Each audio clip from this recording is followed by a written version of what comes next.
Every day on There's No Taste Like Home, Chef Gino D'Acampo will take 3 family cooks and the recipes that have been passed down through their families from generation to generation, out of the home and into a professional kitchen. Come on, let's get cooking. Together, they'll serve up their treasured dishes to paying customers, and the winning dish, judged by Gino, will be added to the restaurant's menu for a month. Remember, this is your great-grandmother's recipes To prove that there is no taste like home. on today's show, one family's take on a rustic Italian recipe that's over 500 years old and has been passed down through 3 generations. My great Zia Maria in Sicily cooked this dish for my mother and father when my mum and dad was on holiday back in the 70s. A traditional cheese and potato comfort dish that can be traced back to the working classes of 19th century Newcastle. When it was time to eat it, I was allowed to go and watch television, and I just loved it, and I'd eat it with peas and HP sauce. And a hearty steak and kidney pudding from the 1920s that conjures up memories of an idyllic childhood in the Lake District. The puddings were traditionally cooked in the same hot water that they did the washing in.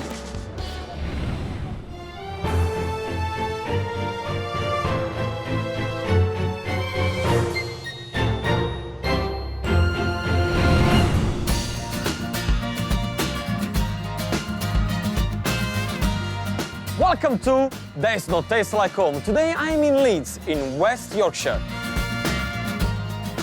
Home to the famous Kirkgate Market, first opening here in 1904. There are over 600 stalls and is definitely Europe's largest covered market. This county has a fantastic history of food, the oldest sweet shop, and of course, the largest Indian restaurant. Well, today I've got Asian's recipe and 3 fantastic home cooks desperate to show them off.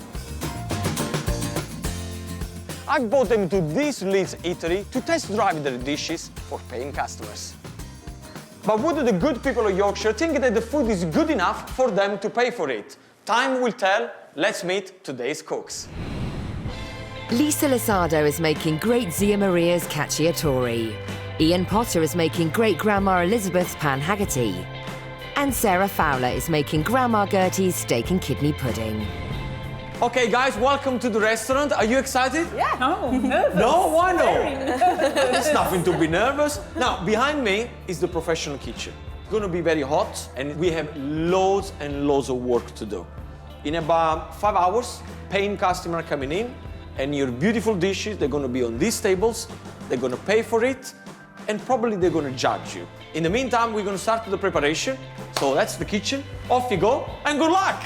Let's meet today's first cook and find out how to cook her dish. 30-year-old Lisa is a marketing executive from Leeds, married to Adam. Today, she'll be rustling up great Zia Maria's Cacciatore under the watchful eye of her mother, Elaine, who's popped round to ensure everything goes smoothly. This recipe goes back 3 generations, starting in Sicily with great Zia Maria, who passed it on to Lisa's mum, Elaine, who then taught it to Lisa. This dish is the ultimate in simple home-cooked Italian food. We always used to help Mum in the kitchen when we were growing up cooking, so we always used to get involved with like chopping garlic and the vegetables. So yeah, every time I make it really, I do kind of think of doing it as a child. Chop your onions, mushrooms, courgettes, peppers and garlic. The dish originally came from my granddad's auntie in Sicily. My mum kind of cooks it as I was growing up really, so that's how I've come to know and love it really. Heat some olive oil in a large frying pan and quickly brown your chicken breast. When my mother first had it, she had it with rabbit, so we've adapted it from when my mum first used to taste it. Am I doing this right, Mum? You're doing it amazing, Lisa. So that's been browned now, the chicken breast, so we just need to add all the vegetables at the same time. So it's like a all-in-one pot. So just put all the vegetables evenly around the pan. We just want to brown the vegetables and get that cooking. Now we'll add a bit of white wine, just to help cook the vegetables as well. It gives it a nice flavour. Just stir that in, and just to add the chopped tomatoes as well now. Season that with some salt and pepper now. Good bit of salt there. And then just give that a good stir. And I'll just put a couple of bay leaves in there as well, just to give it a bit of flavour. And then put the lid on, and that's it. We just leave that now for 15 minutes until it's cooked through. So we're just going to finish that off now with some fresh torn basil. Okay, the last ingredient is a single cream. This is something that my mum introduced us to, I think maybe it's like thicken the dish and make it a bit richer. That's pretty much it now. Just give it a couple more minutes and then it's done. That's Lisa's great Zia Maria's Cacciatore with roast potatoes and basil. A delicious dish with an amazing story to match. Tell me a little bit about this dish. This is a rustic Italian dish. It comes from Sicily. My great Zia Maria in Sicily cooked this dish for my mother and father when my mum and dad was on holiday back in the 70s.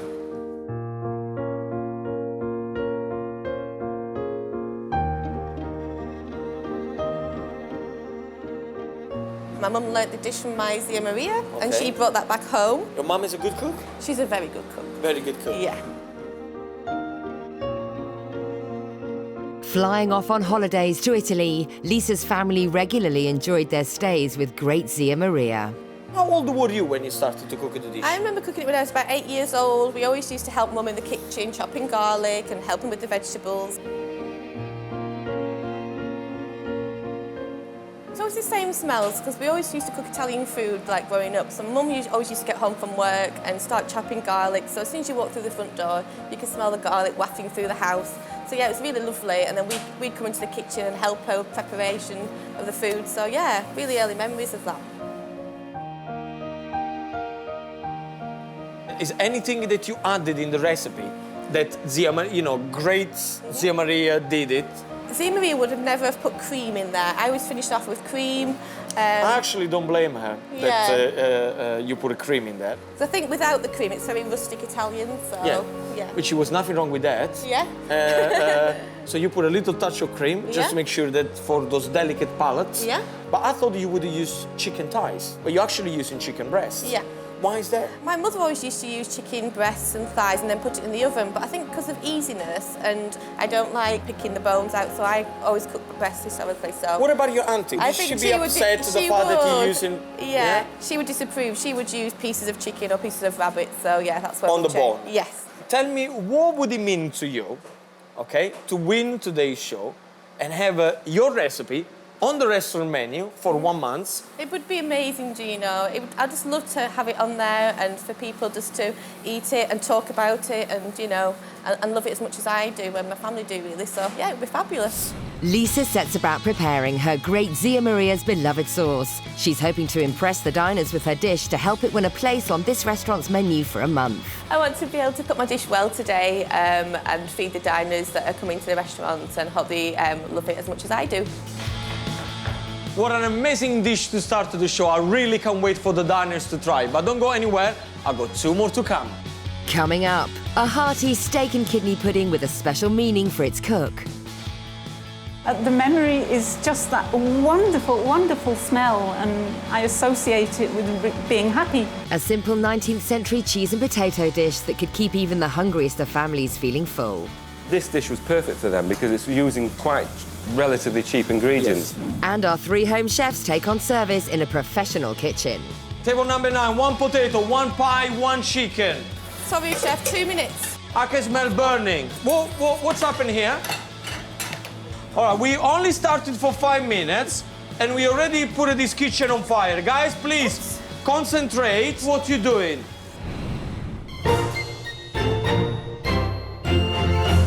Welcome back to There's No Taste Like Home. Behind me, the 3 home cook are preparing their beautiful treasured recipe. There's still loads to do. Why? Because lunchtime is coming up. Time to meet our second cook.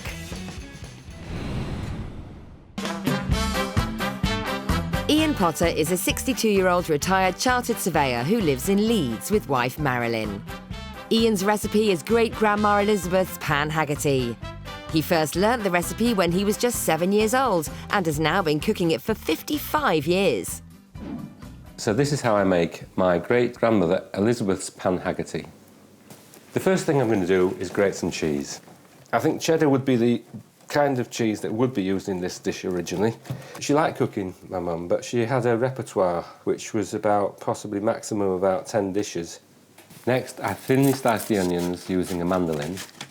Now, somebody bought me these onion goggles, and they've got like foam round, and they actually genuinely do work. And I'm ashamed to say that I actually wear these when I'm chopping onions in the house. But you could buy these, or you could try ski goggles, work just as well.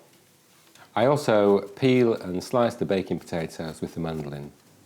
We'd come home from school, and possibly I would then go out again and play football on a field with my friends. And as I came home, even when I was about 20 yards from the house, I would know it's pan haggerty for tea, because the smells of the pan haggerty cooking would sort of waft down the street and make you look forward to tea, because it is a fantastic smell. What I'm going to do is stick the bottom layer so it goes over the bit that's come down the side.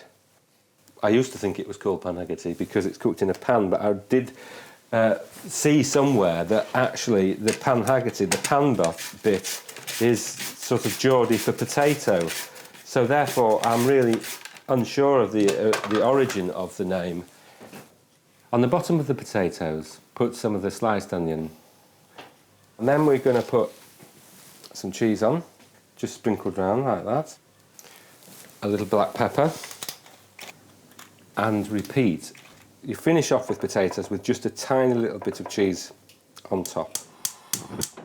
So it's been on for about 5 minutes, and now I'm going to just put the lid on for 5 minutes. 5 minutes up, take the lid off, just on a low heat. It's just going to now cook away for the rest of its cooking time. Grate some red Leicester cheese and sprinkle on top. It was a relatively cheap dish. And whilst it took a little time to actually prepare, she could then put it on the stove and just forget about it for 45 minutes while she could get on with something else. A little bit of artistic disorder. I'm going to add a little bit of dried oregano to add even more flavour. Grate the parmesan over the top. And before putting it into the grill, I often open my cheese box to see what types of cheese I just happen to have in the house.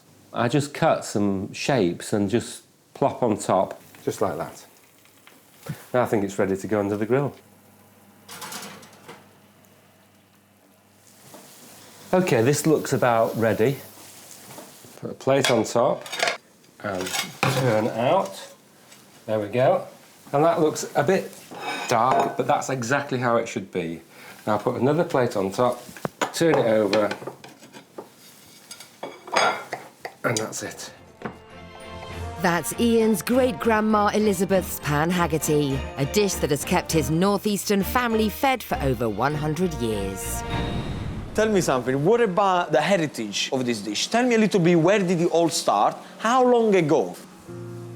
Mother says that she remembers her grandmother cooking it for her. My mum moved from Newcastle to Norfolk in about 1916, something like that. Okay. And then she met my dad.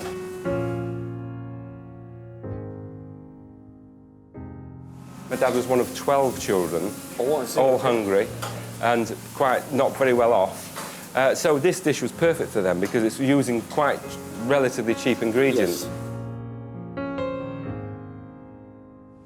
Tell me the memory that you have about this dish. I would be about 7. Okay. And my sisters would probably be still not home from school, and my mum would be preparing stuff in the kitchen and I'd be helping.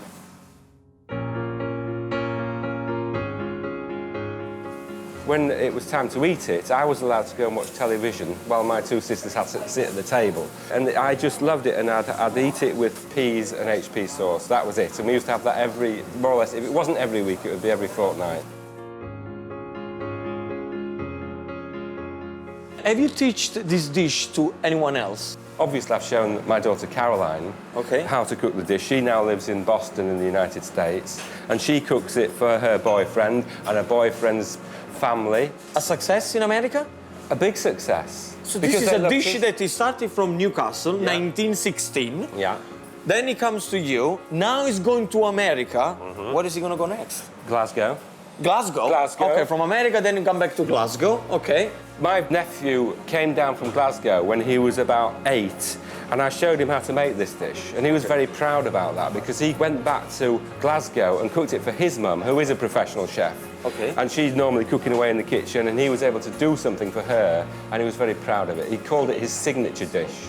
Now, tell me something. Have you changed anything about this recipe from when your mother showed it to you to today? Potato, onion, cheese is the best. The bit I have changed, however, and you might like this, because it's a bit of Italian going on, and that is the oregano. So you perfected I perfected your it. dish. I tweaked it. You perfected your dish by putting a few Italian touches. Yeah. That's what you're trying to say, right? That's right. But the other thing I do is I put a little bit of red Leicester on, or anything out of the fridge. Just to give a little bit of colour as well. A bit of colour, a bit of texture on the top. What would it mean to you, Ian, if the dish wins today? I'll be very, very proud, because I think that people in the restaurant will go home and want to cook it. Even if you're not a very good cook, you can definitely make this dish. It's not rocket science. To balance the rich flavours of the pan haggerty, Gino thinks the addition of a side salad dressed with balsamic will please the palates of our restaurant diners. Extra virgin olive oil goes into a bowl. At this point, I know that it may sound strange, but I'm going to add a little water. You may think, how can you mix water and oil together? Does it not separate? Well, it doesn't. As you put in the water, I'm going to show you what's up. Little at a time. Little at a time. Can you see that it's changing color? It's become paler. Go for it. That's it. Enough. Okay? Of course, if you leave this one to stand for too long, it's definitely going to start to separate. So you want to keep whisking. Okay? Now is the time that we're going to add a little balsamic vinegar. You do that for me. Go for it. That's it. Enough. Make sure that you don't overpower the dressing with balsamic vinegar. The only thing that now we have left to do, a little touch of salt and a little bit of black pepper. Now, the secret is very simple. Balsamic vinegar has got a lot of acidity in there, okay? Salt, of course, if you put it on a salad, it will completely cook it. So we need to make sure, always, whenever we dress a salad, that we dress it at the last second, just before you serve it. And the way to do it, we have a little bit of rocket and watercress here. It goes into the bowl.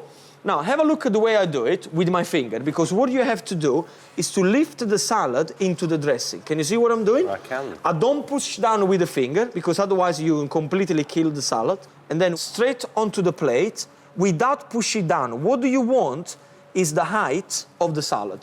Can you see that? I can. And just before you serve it, this is how you make a beautiful Italian dressing. That looks beautiful. Ian is nervous as to whether his dish will live up to expectations. I am a little bit apprehensive about whether Gino will say it's looking good enough at the pass. With just 3 hours to go before service, the pressure is on as our home cooks busily prepare their beloved family dishes for the first time in a professional kitchen.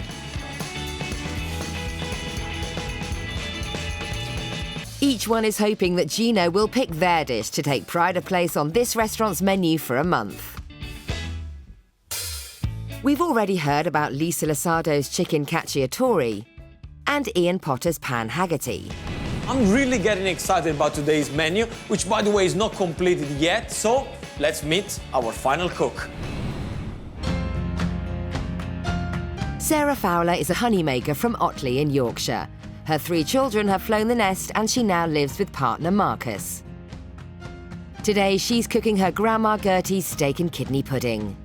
Originating from the 1920s, this traditional dish can be traced back 3 generations. This is how I make Grandma Gertie's steak and kidney pudding. You need to start with the meat. This is shin beef. So I'm going to chop it into 1-inch pieces. My grandmother made it absolutely wonderfully. And she was known sometimes as Gertie, sometimes as Paddy to her friends. I've no idea where the Paddy came from. But she was a lovely, kind, smiley person. And we loved going to stay. Peel the kidneys, take out the core and slice them. It's a beast kidney, so it's from a bull or a cow. So next I coat the meat in the seasoned flour. I remember my grandmother's cooking just as being wonderful smells. It was always lovely to come into the kitchen. I'm going to put some butter into a casserole dish and just lightly fry the onions. So the onions have sweated down a bit now, so I'm going to put some of the meat in. I think Gina will love it because it's real food, just as it should be cooked. Next, I wipe the mushrooms and add to the casserole. The last ingredient to go in is just a good brown ale, about half a pint. It's going into a hot oven for about 2 hours.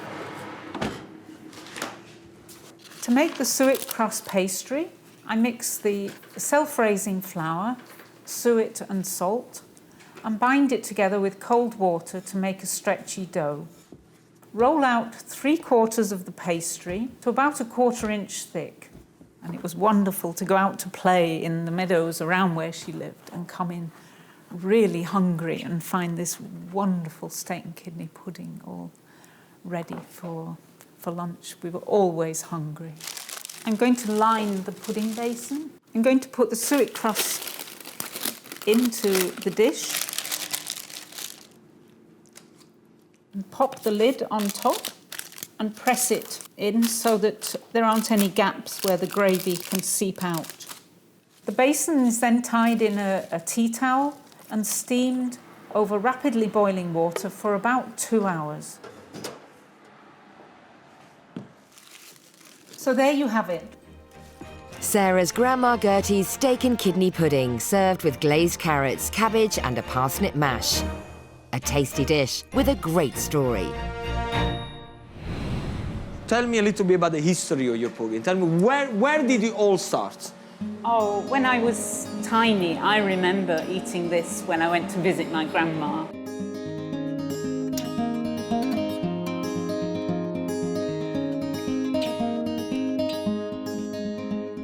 I think my grandmother would have cooked it in the 1920s, but her mother will have cooked this at the turn of the century, if not sooner, because the puddings were traditionally cooked in the same hot water that they did the washing in.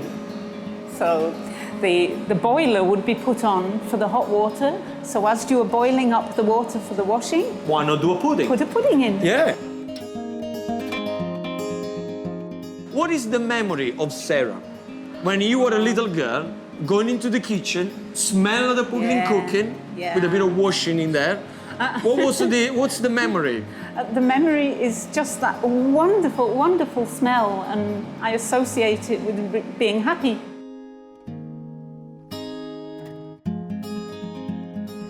During the day, we would go out and play in the fields, and we would be really, really hungry. And you could smell the steak and kidney pudding before you even came in through the door. It was a wonderful smell. It's one of the smell, I think, that it really hits you. You see, when you go into the door, it's like you know, baking bread or baking biscuit. You come into the door, it's like, wow, this is home, right? Yeah.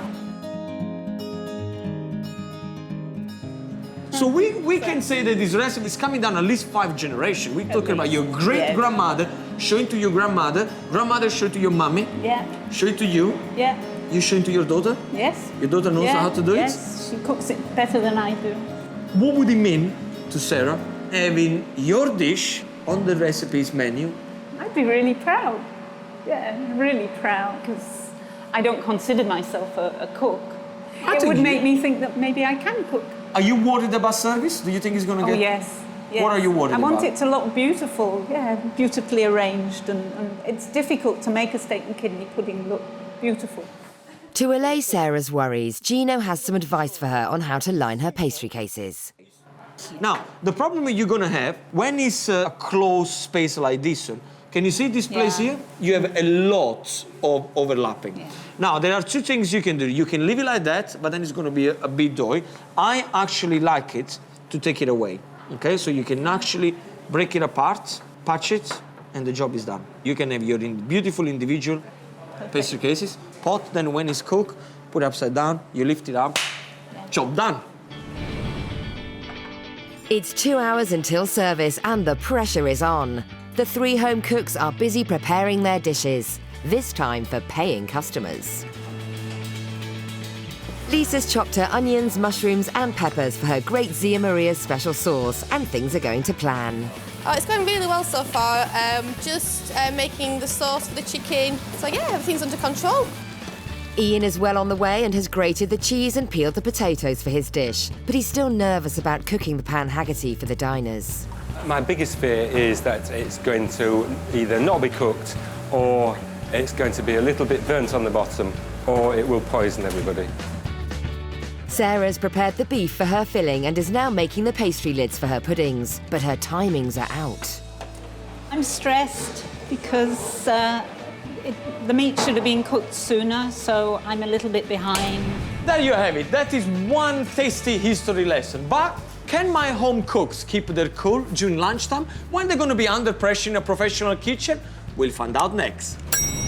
Coming up, the pressure is on for the cooks to perform in a professional kitchen. 2 pies, 3 chickens, 1 potato. How long for the first chicken? 3 minutes, chef, sorry. Come on, think about it like you're at home and you have a guest coming around. The only difference this time you got 50 of them. And for one home cook, there's trouble in store. If somebody's not happy, I need to know and bring me back the dish.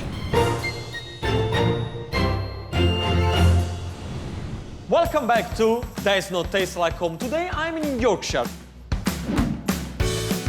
Now my 3 home cooks are busy in the kitchen doing all the prep because this restaurant here very soon is going to be filled with paying customers. Can they raise to the challenge? I don't know yet. Let's remind ourselves what's on the menu today. Lisa Lasardo is hoping to impress with great Zia Maria's Cacciatore, a rustic Italian classic that's been passed down through 3 generations of her Sicilian family. We always used to help Mum in the kitchen when we were growing up cooking, so every time I make it, really, I do think of doing it as a child. Ian Potter is making great-grandma Elizabeth's pan haggerty, a traditional cheese and potato dish from the northeast that's over 100 years old. As I came home, when I was about 20 yards from the house, I would know it's pan haggerty for tea because it is a fantastic smell. And Sarah Fowler is making Grandma Gertie's steak and kidney pudding, a hearty recipe from the 1920s that brings back good memories. It was wonderful to go out to play in the meadows and come in really hungry and find this wonderful steak and kidney pudding. Service is less than a quarter of an hour away and there's already a crowd of hungry diners queuing at the restaurant, all eager to try our home cook's fantastic dishes. With the pan haggerty assembled, Ian's still worried about service. My biggest fear is the heat of the professional oven. I don't know whether it's going to be too hot, too cold. I'm really nervous. Professional kitchen is it's a bit intimidating. I'm sure once I've got started, I'll be fine. I want to be able to cook my dish well today and feed the diners that are coming to the restaurant and hope they love it as much as I do. Ian, can I check your dish, please? You can check my dish. It's not completed yet, but Okay. it's just nice. Are you happy with that? I am happy. I don't want it to get any more black, but I'm happy that it's Yeah, because caramelised. there is a very fine line between caramelizing and burning. And destroying. Okay, let's keep on the line. Let's Yeah. stay on the line. Sarah, everything okay? No. What's happened? I put my lids on top of each other and, Okay. and they've stuck together. Oh, Not good. dear. See, that's the things when you come into a professional kitchen. Everybody thinks that is an easy thing to do. Preparation. You probably how many have you ever done in one go? Maybe 4. Maybe 4. Now you have probably about 20 to do, and this is what's happened. Where are you? I'm just doing my sauce still, Gino. Okay. Just sweating down all the vegetables Can and I the see your onions and the sauce? garlic. Yeah. Oh, wonderful. Look at that. Okay, See, so I- you got your sauce that is Yeah, these are preparing ready here. for the tomatoes and the wine, and then we'll So you're just... going for tomato. Are you going to put the wine before or after the tomato? After the tomatoes. Oh, shall I do it the other way around?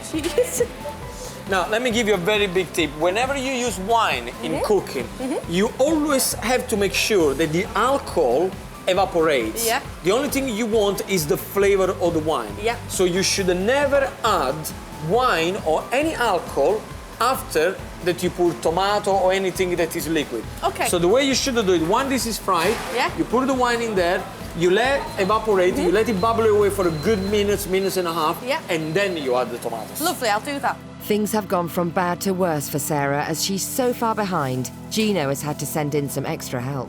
I'm really starting to getting worried that we are not going to make it in time now. No, it'll be fine, chef. You sure I shouldn't Yeah. call all the diners and tell all the customers to be a little bit late? No, it's all Have an going- extra gin and tonic, perhaps?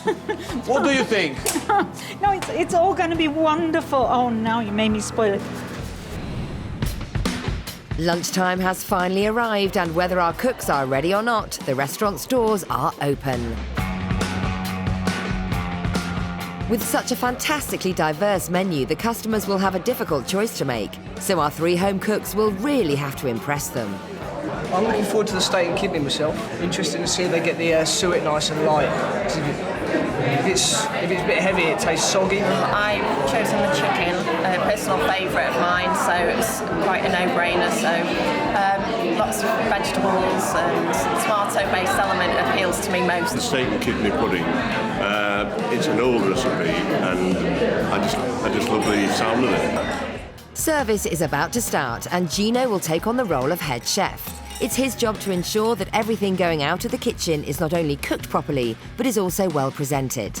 So it's key that each dish passes his taste test. First up is Ian's pan haggerty. First of all, it's a good-looking dish. I want to get a little bit of the bottom because I want to see if it's really caramelized or it's burnt.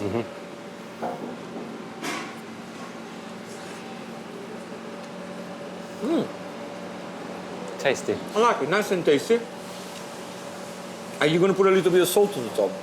I wasn't going to do because I think this cheese is very salty. But if you think it needs it, I think it definitely needs a little bit of just salt a little on the bit. top. And Good choice by putting the brown sauce. Good, simple dish. thank you. Next is Sarah's steak and kidney pudding. Oh, nice. It looks really, really good. This cook, Of course, are you 100% sure? of course. Now, let's see. Nice texture, beautiful gravy. This is going to be hot.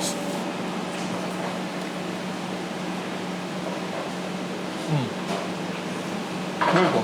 Very nice dish. Make sure that when I ask them, they all look exactly the same. Okay? And finally, Lisa's chicken cacciatore. The chicken is not too dry, which is good.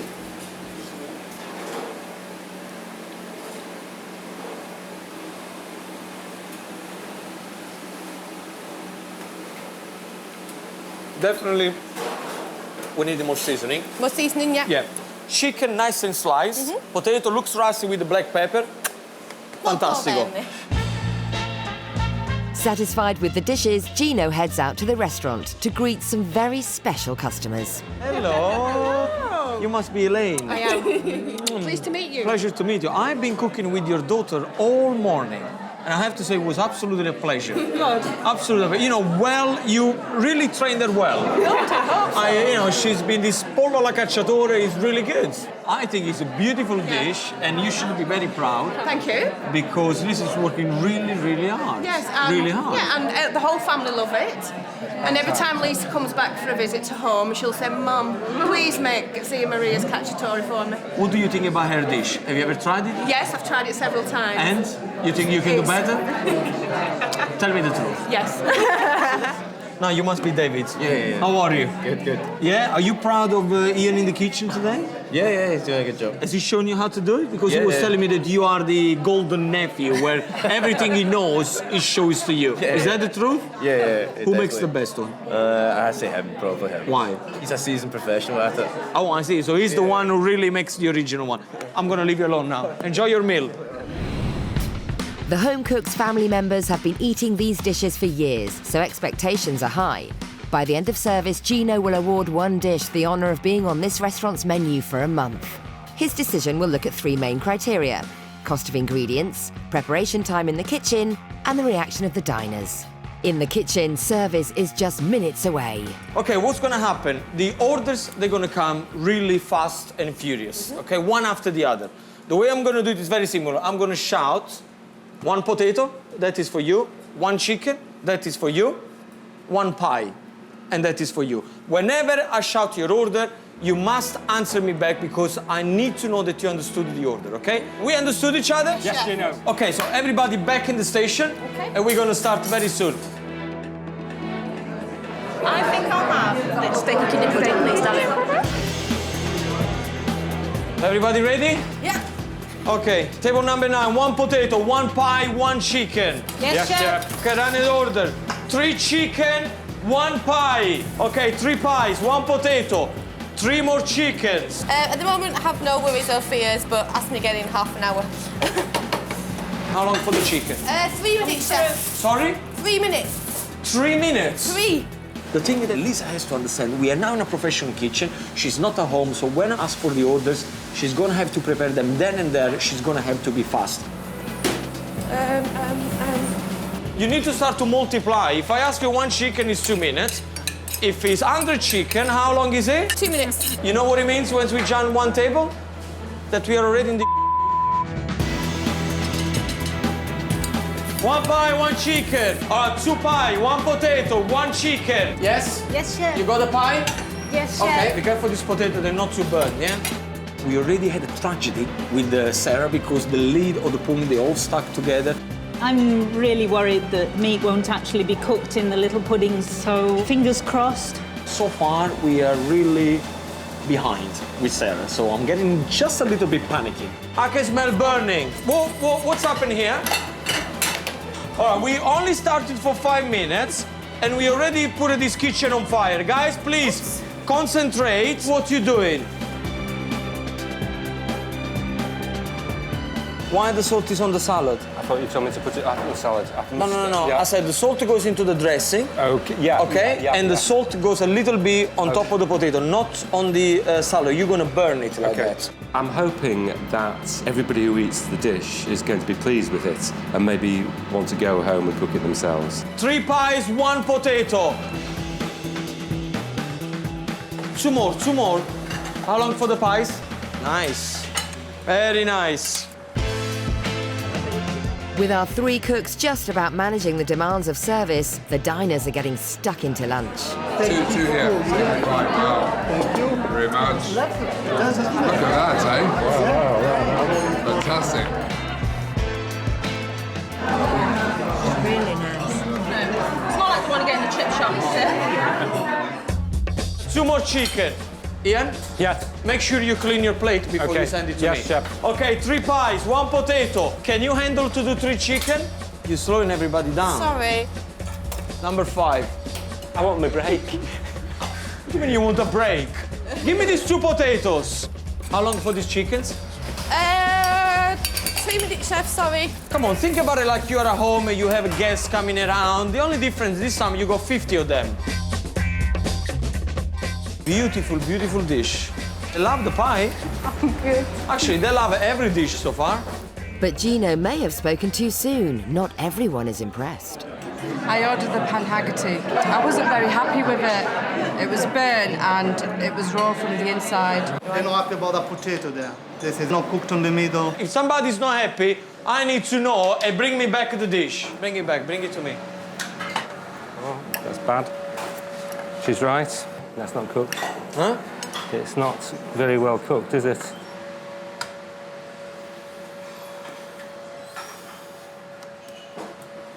I think, Ian, what you should do is to go outside to this lady, be smile, charming. It can happen to everybody. Invite her for a dinner at your house.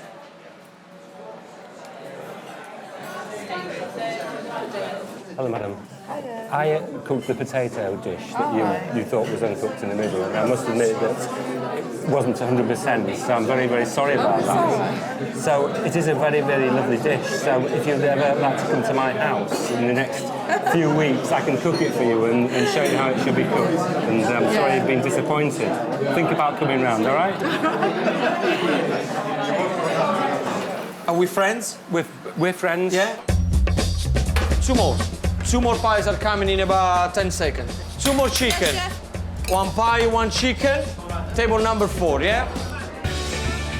Service is nearly over for the 3 home cooks, and with the exception of Ian's 1 dissatisfied customer, the food seems to have gone down well with the diners. All 3 have been absolutely fantastic, but which one is going to make it on the menu? coming up. The winner of There Is No Taste Like Home is...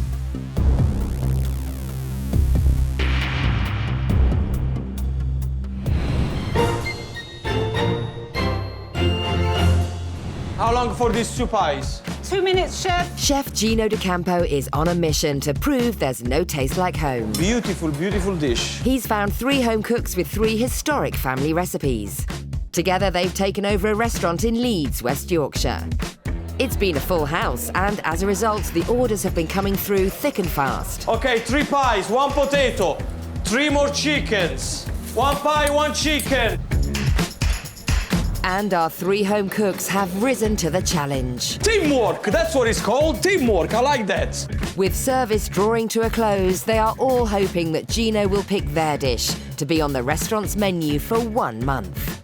Now, we are on the last order, so guys, please, 1 more push, 2 more pie. Have you got everything you need for the pie? Yes, chef. Table number 15. Guys, this is the last table. Well done. Well done. Well done. I'm exhausted. Well done. That's Well the done. hardest thing I've ever done. Sorry? It's the hardest thing I've ever done. Service is over, and our cooks have done all they can to secure their dish a place on the restaurant's menu for a month. It's now up to Umberto, the restaurant manager, Wayne, the head chef, and the diners to help Gino make his difficult decision. Yeah, I had Great Zia's chicken Cacciatore. Thought it was really quite nice. The sauce in particular, peppers, tomatoes, etc. worked very, very well. Chicken probably just dried out a little bit, but generally I would certainly try it again. I had a pan haggerty. It was cheesy, it was quite tasty. It was a quite nice combination of a soft potato and just a little bit crunchy. It was combined with a brown sauce, which, to be honest, was just a little bit offensive. You know, it didn't really do it for me. I've had the grandma steak and kidney pudding, and it was lovely. That was the best one I've ever had. The dishes have been a hit with the diners, but which one will Gino pick?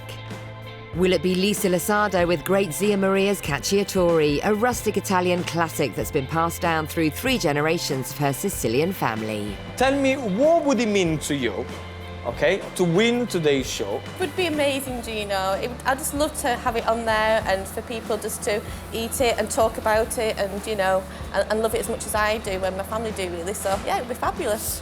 Can Ian Potter win with his great-grandma Elizabeth's pan haggerty, a traditional cheese and potato dish from the northeast that's over 100 years old? They'll be very, very proud, because even if you're not a very good cook, you can definitely make this dish. It's not rocket science. Or will Sarah Fowler impress with Grandma Gertie's steak and kidney pudding, a hearty and much-loved family recipe from the 1920s? I'd be really proud. Yeah, really proud. Because I don't consider myself a cook. It would make me think that maybe I can cook. Time to welcome the cooks into the restaurant to find out whose heritage dish will win a place on the menu.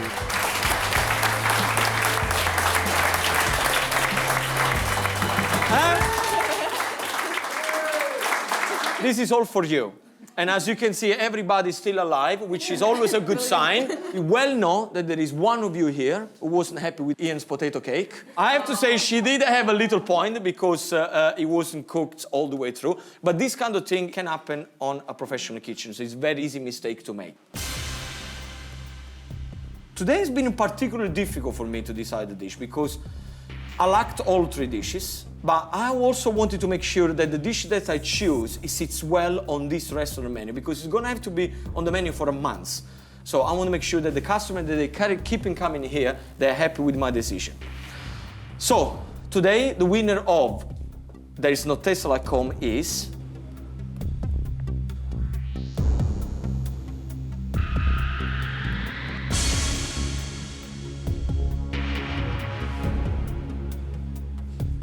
the steak and kidney pudding. Come here!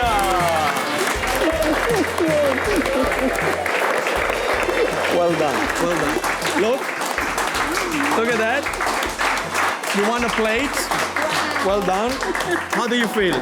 Wonderful. I'm really proud. proud. I just want to say one more time, congratulations, you are the winner.